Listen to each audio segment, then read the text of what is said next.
नमस्ते बच्चों, कैसे हैं आप। स्वागत है आपका फिर से एक बार द विवेकानंद क्लासेस में। आज हम लोग पढ़ने वाले हैं कक्षा 8 के विज्ञान का पाठ संख्या 1 फसल उत्पादन एवं प्रबंध का संपूर्ण अध्याय का हल व्याख्या सहित। तो चलिए शुरू करते हैं। ज्ञान ही सफलता की पहली सीढ़ी है।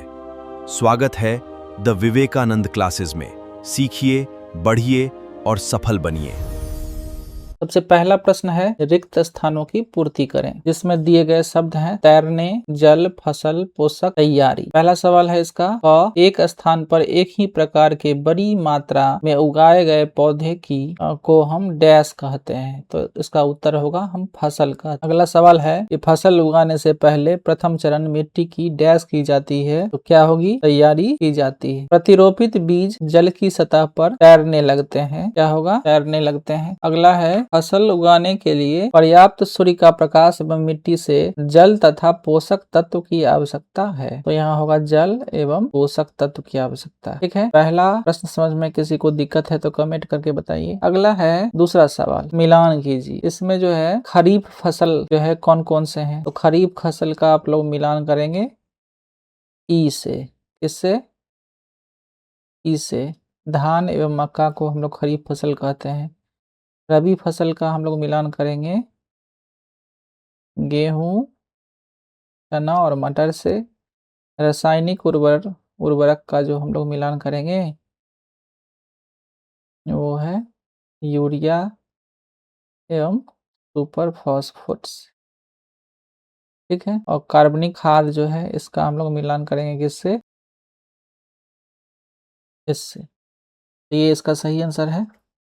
ठीक है, तो चलिए आगे बढ़ते हैं। तीसरा सवाल है निम्न के दो उदाहरण दीजिए। खरीफ फसल में आता है धान और मक्का। ठीक है, और रबी फसल में आता है गेहूं और चना। ये दोनों इसके उदाहरण हैं। अगला है चौथा सवाल है निम्न पर अपने शब्दों में एक एक पैराग्राफ लिखिए। पहला सवाल है उसका मिट्टी तैयार करना। मिट्टी हम लोग कैसे तैयार करते हैं इसके बारे में हम लोग लिखेंगे। मिट्टी तैयार करना फसल उत्पादन का पहला चरण है। इसमें खेत की जुताई करके मिट्टी को भुरभुरी बनाया जाता है। तीसरा पॉइंट लिखेंगे, जुताई से मिट्टी में वायु का संचार बढ़ता है और जड़ें गहराई तक फैलती है। चौथा पॉइंट लिखेंगे, इसके बाद खेत को समतल किया जाता है तथा बड़े मिट्टी के ढेलों को तोड़ा जाता है। पांचवा पॉइंट लिखेंगे, अच्छी तरह तैयार मिट्टी जो है फसल की वृद्धि और उत्पादन में सहायता करती। अगला है बुआई में देखेंगे, इसमें लिखेंगे मिट्टी में बीज डालने की प्रक्रिया को बुआई कहते हैं। स्वस्थ एवं रोग मुक्त बीजों का चयन करना आवश्यक होता है। बीजों को उचित गहराई और उचित दूरी पर बोया जाता है। आजकल बुआई के लिए बीज ड्रिल जैसी आधुनिक मशीनों का उपयोग किया जाता है। पांचवा है सही बुआई से पौधों का विकास अच्छा होता है और उपज बढ़ती है। तीसरा है निराई में आप लोग देखेंगे फसल के साथ उगने वाली अवांछनीय पौधे खरपतवार को निराई कहते हैं। इन खरपतवार को हटाने की प्रक्रिया निराई कहलाती है। खरपतवार फसल के पोषक तत्व जल और प्रकाश का उपयोग कर लेते हैं। निराई हाथ से, खुरपी से या फिर खरपतवार नाशी रसायनों से किया जाता है। समय पर निराई करने से फसल की गुणवत्ता उत्पादन बढ़ती है। अगला है थ्रेसिंग क्या होती है? कटाई के बाद फसल से अनाज के दानों को अलग करने की प्रक्रिया को थ्रेसिंग कहते हैं। यह कार्य हाथों से, पशुओं द्वारा और मशीनों से किया जाता है। बड़े खेतों में कंबाइन हार्वेस्टर का उपयोग किया जाता है। थ्रेसिंग से दाने, भूसे और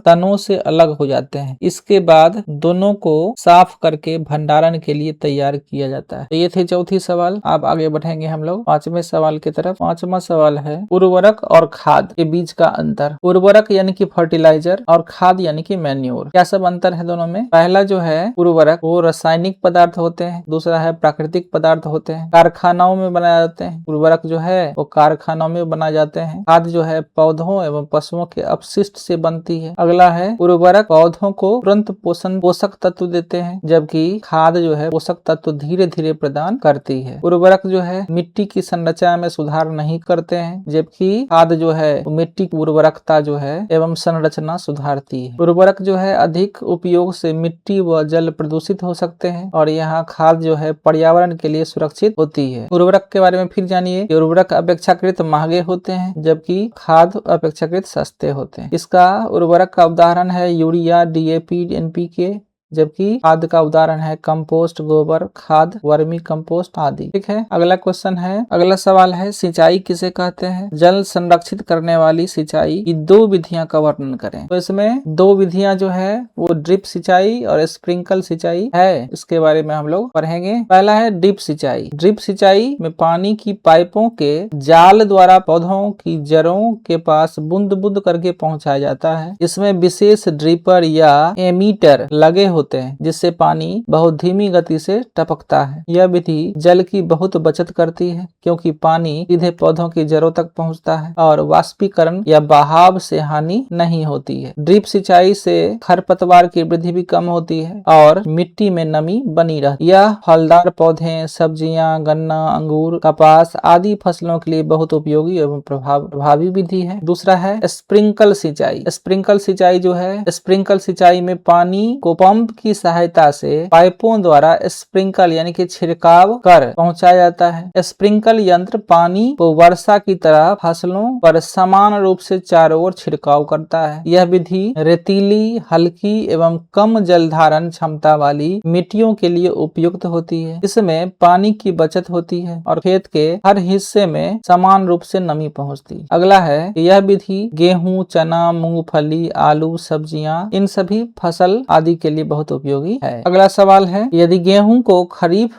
ऋतु में उगाया जाए तो क्या होगा? चर्चा कीजिए। क्या होगा? रबी ऋतु में गेहूं उपयुक्त होता है। अगर उसे खरीफ ऋतु में उगाएं तो क्या होगा? आपको पता होना चाहिए कि रबी ऋतु में गेहूं जब उगाते हैं तब ठंडा एवं शुष्क मौसम रहता है। संतुलित नमी और माध्यम सिंचाई का आवश्यकता पड़ती है। पौधों का अच्छा विकास होता है, रोगों का कम प्रकोप होता है, अधिक उत्पादन एवं गुणवत्ता उत्तम मिलता है। उत्तर इसका जानेंगे। गेहूं एक रबी फसल है जिसे सामान्यतः शीत ऋतु में उगाया जाता है। इसके लिए ठंडा मौसम एवं मध्यम सिंचाई की आवश्यकता होती है। खरीफ ऋतु में अत्यधिक वर्षा एवं अधिक तापमान होता है जो गेहूं की वृद्धि के लिए उपयुक्त नहीं है। अधिक नमी और वर्षा के कारण गेहूं के पौधों में रोग लगने तथा जड़ों के सड़ने की संभावना बढ़ जाती है। प्रतिकूल मौसम के कारण पौधों का विकास ठीक से नहीं हो पाता और दानों का निर्माण भी प्रभावित होता है। परिणाम स्वरूप गेहूं की उपज बहुत कम हो जाएगी तथा किसानों को आर्थिक नुकसान भी हो सकता है। अगला सवाल है 8वां सवाल। खेत में लगातार फसल उगाने से मिट्टी पर क्या प्रभाव पड़ता है? व्याख्या कीजिए। क्या प्रभाव पड़ता है? जब एक ही खेत में लगातार फसल उगाई जाती है तो मिट्टी के पोषक तत्व धीरे धीरे कम होने लगते हैं। पौधे अपनी वृद्धि के लिए नाइट्रोजन, फास्फोरस, पोटेशियम आदि पोषक तत्व मिट्टी से प्राप्त करते हैं। लगातार खेती से इन तत्वों की मात्रा घट जाती है। पोषक तत्वों की कमी के कारण मिट्टी की उर्वरकता कम हो जाती है और फसल की वृद्धि प्रभावित होती है। ऐसी स्थिति में फसलों की उपज कम हो जाती है तथा पौधे कमजोर एवं रोगग्रस्त हो जाते हैं। 5वां है कि मिट्टी की उर्वरकता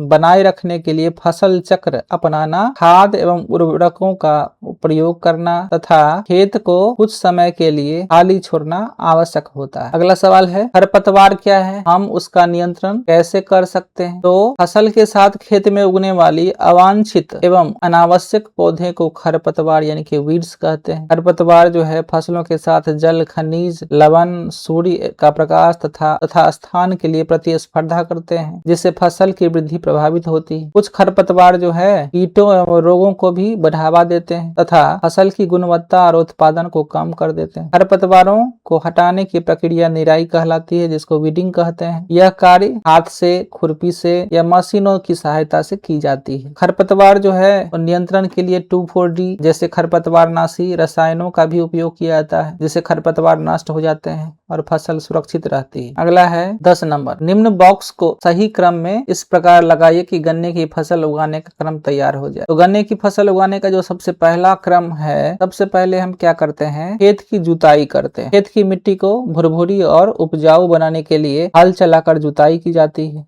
दूसरा बार क्या होता है? मिट्टी तैयार करना। जुताई करने के बाद मिट्टी को क्या करते हैं? जुताई के बाद मिट्टी को समतल किया जाता है तथा खेतों को तथा ढेलों को तोड़कर अच्छी तरह तैयार किया जाता है। अगला है बुआई। स्वस्थ एवं अच्छे बीज गन्ने के टुकड़े को उचित दूरी पर गहराई पर लगाया जाता है। अगला है खाद देना। पौधों की अच्छी वृद्धि के लिए गोबर की खाद, यूरिया, डीएपी आदि उर्वरक मिट्टी में मिलाए जाते हैं। अगला है सिंचाई। फसल को समय समय पर आवश्यक मात्रा में पानी दिया जाता है, जिससे पौधों की वृद्धि अच्छी होती है। अगला है कटाई। जब फसल पक जाता है तब क्या होता है, सामान्यतः 10-12 महीने बाद कटाई की जाती है। बाद में क्या होता है कि फसल की वो चीनी मिल में भेजा जाता है। तो कटाई के बाद गन्ने को ट्रॉली या ट्रक में लाद करके कहाँ भेजते हैं, चीनी मिल में भेजते हैं। तो ये था इसका सही क्रम। 11वीं क्वेश्चन। इसके बाद 11वां क्वेश्चन है एक पहेली। इस पहेली को हम लोग सॉल्व करेंगे। सबसे पहले है सिंचाई। सिंचाई का एक पारंपरिक तरीका ऊपर से नीचे। तो ऊपर से नीचे सिंचाई का पारंपरिक तरीका जो है, इसको हम लोग कहते हैं रहट। क्या कहते हैं, रहट। दूसरा है बड़े पैमाने पर पालतू पशुओं को उचित देखभाल। ये जो दूसरा है इसको क्या कहेंगे, पशुपालन। पशुपालन,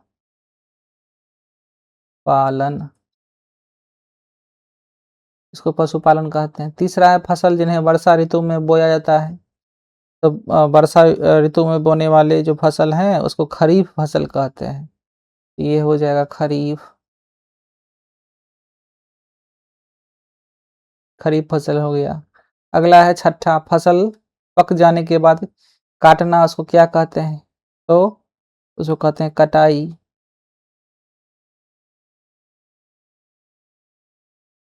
कटाई हो गया। यहाँ देखिए शीत ऋतु में उगाई जाने वाली फसलें 1 नंबर पर, तो इसको रबी फसल कहते हैं, रबी। ठीक है। दूसरा है एक ही किस्म के पौधे जो बड़े पैमाने पर उगाए जाते हैं, उसको हम लोग फसल कहते हैं। तो यहाँ फसल हो जाएगा। 5वां रासायनिक पदार्थ जो पौधों को पोषक प्रदान करते हैं, उसे क्या कहते हैं, तो उसे कहते हैं उर्वरक। उर्वरक। अगला है खरपतवार हटाने की प्रक्रिया को क्या कहते हैं, 7 नंबर, इसको कहते हैं निराई।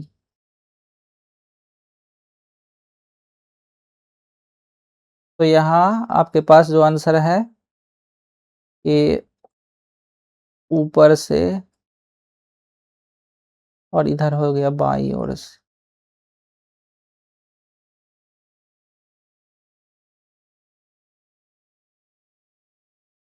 तो इसमें जो पहला है सिंचाई का एक पारंपरिक तरीका, इसको हम लोग बोलेंगे रहट। क्या बोलेंगे, रहट। इसके बाद दूसरा जो है, दूसरा नंबर पर है बड़े पैमाने पर पालतू पशुओं की उचित देखभाल करना, इसको पशुपालन कहते हैं। क्या कहते हैं, पशुपालन। तीसरा जो है तो है फसल जिन्हें वर्षा ऋतु में बोया जाता है, तो उसको बोलते हैं खरीफ फसल। क्या बोलेंगे, खरीफ फसल। और छठा जो है फसल पक जाने के बाद क्या करते हैं, तो फसल पक जाने के बाद हम लोग कटाई करते हैं। ठीक है। तो ये ऊपर से आंसर है। इसमें बाईं ओर से भी, इधर से भी पहला आंसर जो है वो है शीत ऋतु में उगाई जाने वाली फसलें, उसको हम लोग रबी फसल बोलते हैं। उसके बाद है चौथा नंबर पर कि एक ही किस्म के पौधे जो बड़े पैमाने पर उगाए जाते हैं, उसको हम लोग क्या कहते हैं, फसल कहते हैं। 5वां रासायनिक पदार्थ जो पौधों को पोषक प्रदान करते हैं, उसे हम क्या कहते हैं, उसे हम लोग उर्वरक कहते हैं।